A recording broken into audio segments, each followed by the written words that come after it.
सुनकोशी खोला यत्रो ठुलो खोला है सुनकोशी खोला यता आयो दोभान छ दोभान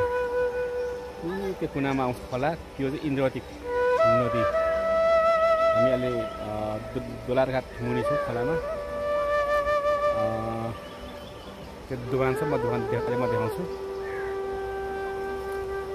विशाल छ यो सुनकोशी नदी कस्तो ठुलो है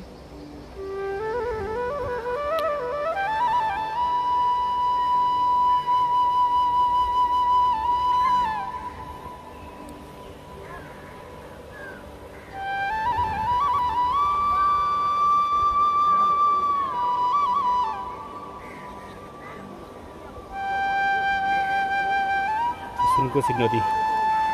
देखाउन गइरहेको छु यहाँ सुनकोशी नदी यत्रो ठुलो विशाल छ